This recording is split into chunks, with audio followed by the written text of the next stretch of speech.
I just want the whole world to understand that this is Europe and this is EU. And we are given a Scandinavian perspective on current global events. And then you also have Financial Times who have even, come out with this article that says Donald Trump versus the deep state. Well, when it comes to Obama, this character is it's an interesting one.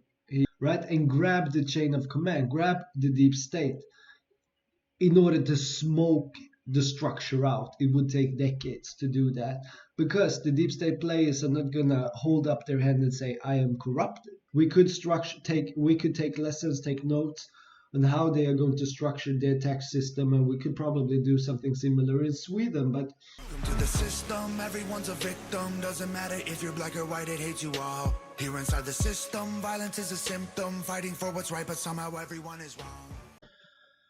yes, all right. Welcome everybody to another episode of Eldtalk. Eld means fire in Swedish, and we are given a Scandinavian perspective on current global events and the deep state, deeply entrenched in Swedish society. There are conspiracy theorists out on the fringes of internet that do believe that the deep state actually has its origins in Scandinavia. And who knows? It might be, it might not be, but it goes back in history a long time before parliamentarism that we have today. We had kings, feudalism, and landlords, and this goes back at least 2 millennium to Jesus, because we know that Jesus, he went into the lenders that took an interest on the loans and punished them. So we know that already then we had corrupt banks, for example, and before that you had rulers, and about the time of Solomon's temple, a commander for an army says that basically you're not even rich in this world unless you have your own private army. Speaking of which, this is a pattern we can see throughout history. People getting recruited to act as soldiers for the salary. They get paid to kill. And this is maybe something we can see in modern times as well. A lot of Swedish people have signed up for acting as combatants at the Ukrainian front lines against the Russians. And we know that even people from the cartels in South America have joined ranks in the front line in Ukraine. So the 21st century that we live in, it's not feasible to have private armies working for private interests. I mean, especially if you have private corporations like we do in Sweden that put the public's money into circulation. They print money for the public. Companies, corporations, they call banks. I mean, if you have those corporations, would they even be allowed to have their own armies running around? You don't see any issues with that. Any political leaders in the world who might have an issue with that. For example, the Maidan revolution. Who paid to instigate that revolution? Where did the money come from? Is it connected to open society and to the NGOs? Anyway, thank you so much for joining us at Eldtalk today, and it's very exciting to have you here. We are going to talk a little bit about tariffs, actually. It's pretty interesting development, and well, it started off a couple of days ago, the April 2nd, which was the Liberation Day, and Trump went out, he had a press release, he showed the tariffs, he signed the executive order and so forth, and there's obviously some judges in America who are not happy with.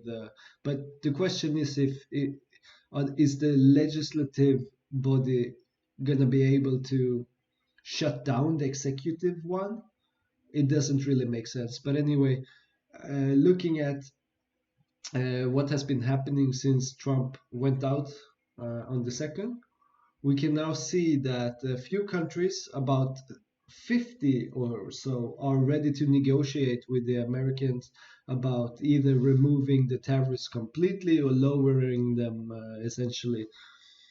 That is impressive. That is amazing art of the deal negotiations. We couldn't see it 2 weeks ago. Today it's obvious. Argentina and their leader, who gave Elon Musk the chainsaw, is very smart. He is obviously the first one to, uh, yeah, to clear the tariffs on both countries, so they will be trading with each other on the same terms, and that makes sense. China actually 2 hours ago went out and they said that they vow to take resolute and effective measures after Trump's 104% tariffs. China has promised to take resolute and effective measures to safeguard its rights and interests. Hours after US President Donald Trump's 104% tariff on Chinese imports took effect on Wednesday. Wow, so it was, to my understanding, let me just check this picture. So yeah, when you look at the tariffs, China already had a 67% tariff. Trump and their administration went out and said China is having tariffs on us, so we are going to put out a 34% tariff. Where China answered back and said, okay, we are going to raise our tariff to 34%, which would actually be lowering their tariff, saying they are raising it in order to create optics, make people question things. And then you also have Financial Times, who have even, come out with this article that says Donald Trump versus the deep state, president's vendetta against the deep state is taking shape. The human nature to always win and keep on winning. We have a natural interest to find benefits and try to benefit ourselves. The problem is when the ego grows so much bigger than what the body actually needs in order to survive. As long as you have food on your plate, you have water, you have drinks, a roof over your head, the ego doesn't necessarily need that much place, right? But in a society, especially the one that we live in today, we have all been taught to be egotistical narcissists running wild on the streets. And the more we start to think altruistically, which is the opposite to egotism, altruism is for everybody. It's the most beneficial way to structure society in order for us all to reap the rewards. And today you can see through chains of logistics.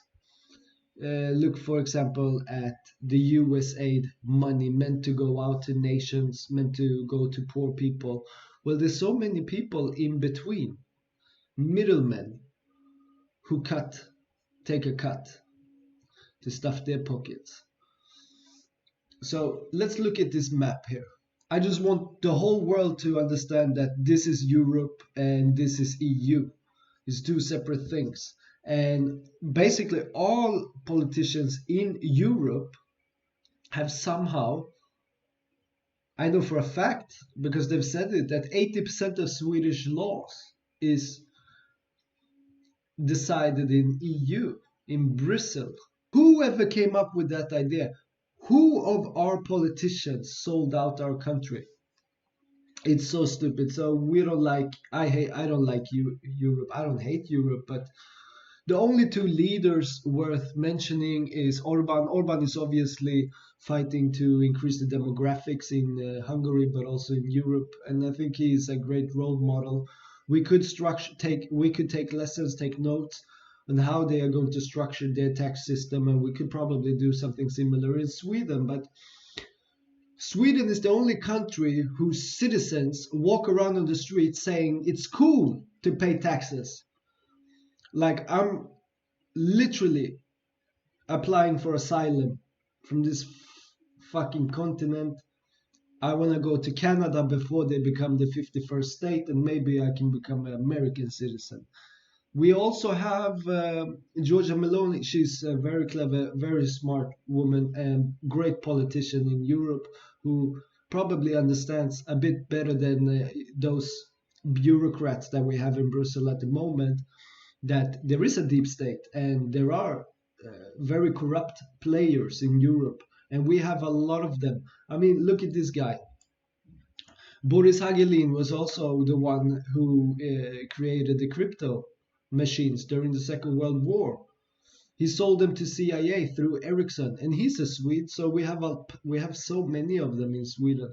We have the Wallenberg family, and this goes back to Axel Oxenstierna, Oxenstierna, Ox. Um, he used to have a red a red bull on his emblem, on his signature. I'm just trying to see some good pictures. So yeah, what this is what I think at the end of the day happens when you have a fire talk. This fire, right? It burns up. But we all know that, for example, when nature burns, something new can grow out of it. So we are putting the seeds in the ground for coming generations. We love talking about banks, money, the financial system, and the language, the semantics they've used around these topics in order to keep us uneducated, unguided in these sorts of conversations. We are always put down by the banksters who never talk to us, they just talk at us, right? So this is what we are fighting for. We are fighting for all people around the world. We are fighting for Mother Earth and making the world a little bit better. Talking bank reform, emotional values, and geopolitics is very, very important. But monetary mechanics. Now, we talked about it in the previous episodes. So this is just a quick catch up to the news. And obviously, the best place to find your news is through social. Add me, Mengberg. I'm putting out content for people who are awake, who understand that there is a deep state out there, and we do need to combat them, not through the sword, but through the pen. And by becoming better people, we can become a better society, because society is built of individuals, of people. Let's see, what do we have?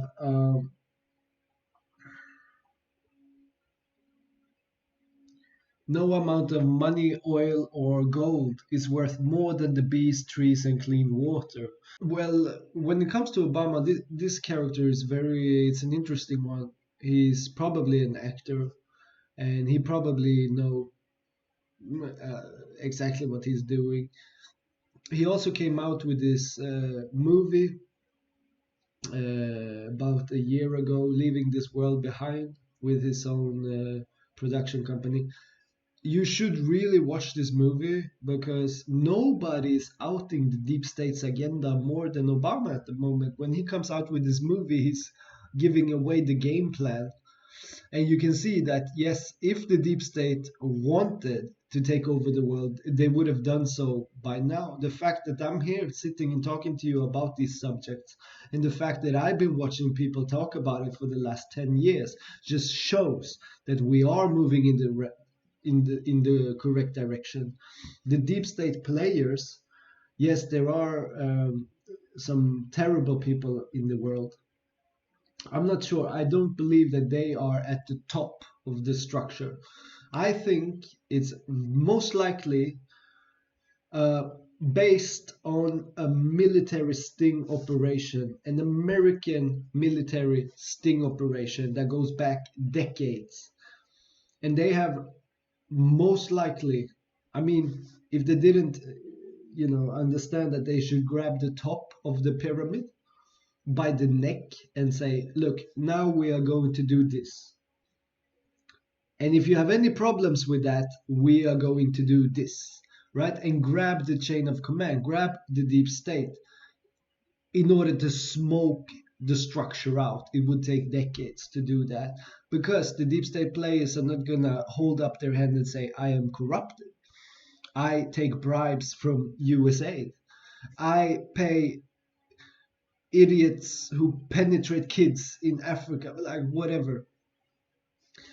And the CIA have been funding, the black markets, the illegal drugs, the illegal weapon market, and so on. Obama, he doesn't even have like a proper birth certificate, and he became president in America. Now, who is deep state here? Who is outing the deep state by playing as being part of the deep state? It's not like Donald Trump shows up 2017 and gets elected president first day at the office. Okay, what do we do now? Like Obama was obviously a bad character. How do we fix this? Nah, it's more likely that Trump is an extension of the work that Obama put in. So what I'm trying to say with this is if we want to understand how the deep state operates, we cannot think in terms of weeks or months or even presidential terms. 4 years is not enough when you start to think about moving the world in your preferred direction. You would need centuries. And if you look at, for example, the Wallenberg family in Sweden, they are famous. It's famous that Jacob Wallenberg says that most companies plan 5 years ahead. Here at Investor, we plan 105 years ahead. And the Chinese probably they're famous. They, as Lavrov says himself, he say that the Chinese are always looking at the horizon because they plan 1,000 years ahead. And in long term, any warfare, but especially modern warfare, is long term thinking. You don't just run out with a brigade and start shooting at drones. Imagine Zelensky recruiting 18-year-olds for the Ukrainian front to shoot at drones. This is the world we're living in. So anyway, comment, like, subscribe. Let's talk about it. What do you want us to talk about next? It's crazy in the world, a lot of news, and we are trying to keep up to date with it. Those who burnt down the Tesla centers and the cars in the Tesla car centers, and Pam Bondi is going after them, and wish her good luck. That's awesome. Um, yeah, you should never destroy property. It doesn't matter if it's cars, if somebody else is owning them. It's better to always go by the books. And we need to move forward towards a world where people can discuss things in a civil way without destroying property or each other. And that's what this channel is all about. So thank you so much for watching this. Like, comment, subscribe, share this to English speakers, share this to Canada, to New Zealand, to Australia, Great Britain, and America. Yeah, that's the Five Eyes, the surveillance agencies' favorite countries. All right. Well, thank you so much. Have a great day. Take care. Bye.